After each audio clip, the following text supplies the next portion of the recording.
Breaking news చూస్తున్నాం. Big boss 7వ season విజేత పల్లవి ప్రశాంత్ కు బెయిల్ వచ్చింది. పల్లవి ప్రశాంత్ కు షరతులతో కూడిన బెయిల్ మంజూరు చేసింది కోర్టు. ఆదివారం పోలీసుల ముందు విచారణకు హాజరు కావాలి అంటూ ఆ బెయిల్లో కండిషన్స్ కూడా పేర్కొన్నారు.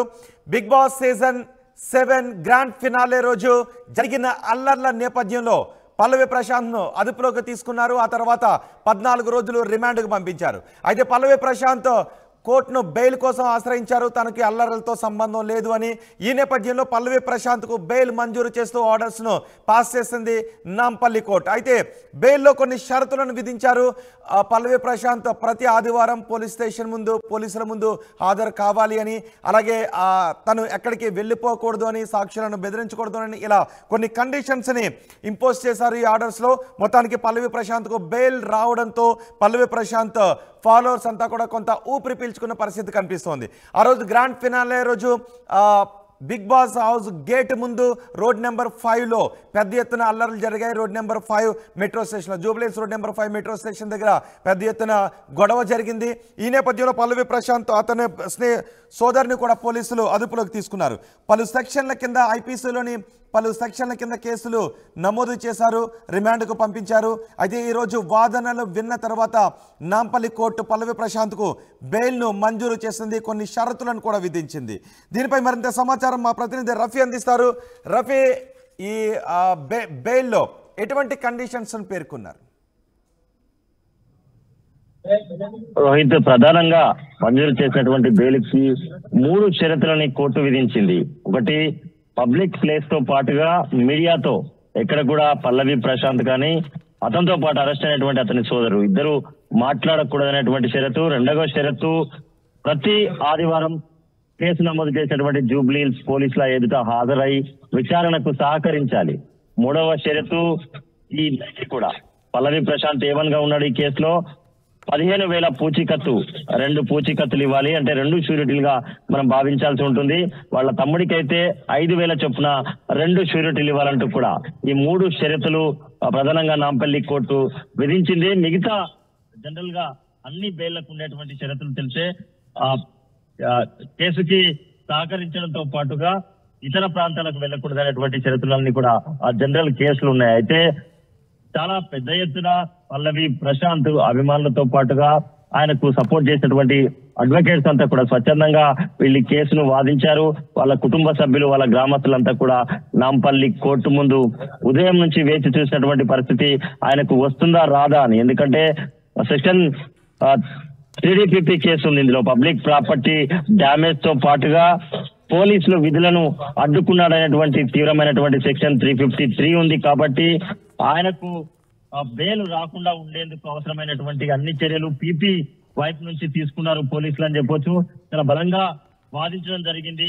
అక్కడ జరిగినటువంటి డ్యామేజ్ ఒక్కటే కారణం కాదు, జనం ప్రాణాలు పోయేటువంటి పరిస్థితి రావడానికి కారణం పల్లవి ప్రశాంతే. పోలీసుల ఆదేశాన్ని ఉల్లంఘించి ఆయన అక్కడి నుంచి వెళ్లిపోయిన తర్వాత మళ్ళీ వచ్చి ప్రొవోక్ చేశాడంటూ పెట్టారు. కాబట్టి ఉదయం నుంచి కూడా పల్లవి ప్రశాంత్ అభిమానులతో పాటు వాళ్ళ కుటుంబ సభ్యులు, వాళ్ళ సన్నిహితులంతా కూడా తీవ్ర ఆసక్తితో ఎదురు చూసినటువంటి పరిస్థితి. కొద్దిసేపటి క్రితమే, దాదాపు 5 నిమిషాల క్రితమే ఈ ఆర్డర్ ని నాంపల్లి కోర్టు పాస్ చేసింది.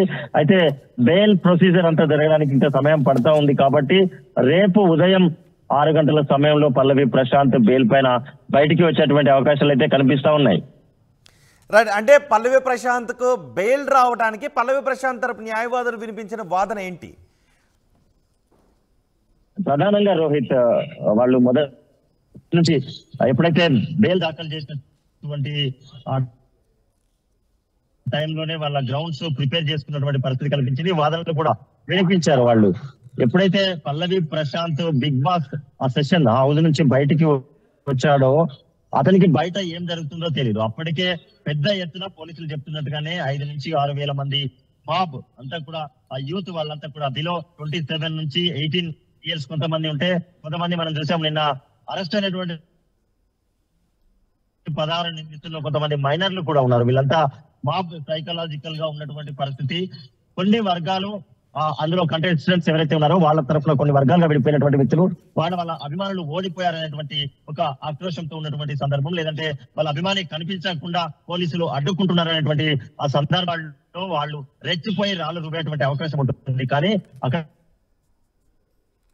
లా అండ్ ఆర్డర్ ఫెయిల్ కాకుండా చూడవలసినటువంటి బాధ్యత పోలీసులది. ఎందుకంటే షో నిర్వాహకులు హోస్ట్ చేస్తున్నటువంటి వాళ్ళందరూ కూడా ఈ షో నిర్వహించడానికి ముందే పోలీసుల అనుమతి తీసుకున్నారు కాబట్టి కావాల్సిన భద్రత కల్పించాల్సినటువంటి బాధ్యత పోలీసులదే. లా అండ్ ఆర్డర్ ఇష్యూ వస్తుందన్నటువంటి విషయం వాళ్ళకు ముందే తెలుసు. అయినప్పటికీ వాళ్ళు లా అండ్ ఆర్డర్ ని కంట్రోల్ చేయడంలో ఫెయిల్ అయ్యి సంబంధం లేనటువంటి పల్లవి ప్రశాంత్ పైన కేసులు పెట్టారు. ఈ కేసుకి అతనికి సంబంధమే లేదు. స్టోన్ ఫెల్టింగ్ జరిగిన సందర్భం కానీ అక్కడ లా అండ్ ఆర్డర్ ప్రాబ్లం అదుపు తప్పినటువంటి సందర్భంలో పల్లవి ప్రశాంత్ అక్కడ లేనేలేడు. అతను బయటకు వచ్చిన తర్వాత పోలీసుల ఇన్స్ట్రక్షన్స్ మాత్రం పాటించకుండా పల్లవి ప్రశాంత్ తరపు న్యాయవాదులు ఒక వాదన వినిపించారు. 41A నోటీస్ ఇవ్వాలి, అన్ని కూడా 7 years ఇంప్రిజన్మెంట్ ఉండేటువంటి సెక్షన్లే కాబట్టి పోలీసులు అక్కడ దాన్ని ఫాలో కాలేదు అని అన్నారు. దానికి పోలీసులు ఎటువంటి సమాధానం ఇచ్చారు? పోలీసులు అన్ని ప్రొసీజర్లను మేము ఫాలో అయ్యాము.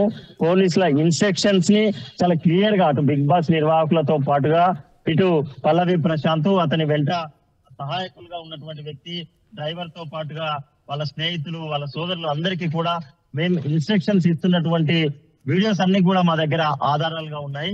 అక్కడి నుంచి వెళ్ళిపోతున్నానని చెప్పి లా అండ్ ఆర్డర్ కంట్రోల్ తప్పేటువంటి పరిస్థితి అని చెప్పినప్పటికీ కూడా పోలీసుల సూచనలు పాటించకుండా ఫిలింనగర్ వైపు వెళ్ళినటువంటి వ్యక్తి మళ్ళీ అర్ధ గంటలో రిటర్న్ వచ్చాడు. ఇతని మూలంగానే అక్కడ లా అండ్ ఆర్డర్ కంట్రోల్ తప్పిందనేది పోలీసుల ప్రధాన వాదన. ఓకే రవి, ఇప్పుడు బెయిల్ ఆర్డర్ వచ్చిన నేపథ్యంలో 5 గంటల సమయం దాటేసింది. మరి ఈ రోజే పల్లవి ప్రశాంత్ బయటకు వచ్చే అవకాశం ఉందా, లేకపోతే రేపు బయటకు వచ్చే అవకాశం ఉందా? ప్రొసీజర్ అంతా ఈ రోజే కంప్లీట్ అయ్యే అవకాశం ఉందా? ప్రధానంగా బెయిల్ మంజూరు చేస్తూ నాంపల్లి కోర్టు షరతులు విధించింది. ఆ షరతుల్లో షూరిటీస్ కూడా ఉంటాయి. అంటే పూచీకత్తు ఇవ్వాల్సి ఉంటుంది, జమానత్. ఈ జమానత్ 2 పూచీకత్తులు ప్రధానంగా పల్లవి ప్రశాంత్ కు ఇవ్వడం జరిగింది. 15,000, 15,000 షూరిటీ. ఆ ప్రొసీజర్ అంతా జరగడానికి ఇంకా సమయం తక్కువగా ఉంది. ఇప్పటికే 5:37 సమయం గడిచిపోయినటువంటి పరిస్థితి. ఒకవేళ ప్రొసీజర్ కంప్లీట్ అయినా కానీ బెయిల్ ఆర్డర్ అనేది కన్సర్న్ జైలు అధికారులకు ఇవ్వాల్సి ఉంటుంది. అది 6 గంటల లోపే వాళ్ళకి అందాల్సి ఉంటుంది. 6 గంటల లోపు అందితే అక్కడ లోపల ట్రయల్ ఖైదీగా ఉన్నటువంటి పల్లవి ప్రశాంత్ ని పిలిపించి ఆయనను రిలీజ్ చేసేటువంటి ప్రక్రియ జరిగేటువంటి అవకాశం ఉంటుంది. కాబట్టి ఇప్పటికే సమయం ముగిసిపోయింది. బెయిల్ ఆర్డర్ రేపే వస్తుంది. రేపు వచ్చిన తర్వాత అంటే బెయిల్ ఆర్డర్ వచ్చినప్పటికీ ప్రొసీజర్ అంతా ముగిసే సమయం లేదు కాబట్టి రేపే పల్లవి ప్రశాంత్ తో పాటు అతని సోదరుడు రిలీజ్ అయ్యేటువంటి అవకాశాలు ఉన్నాయి.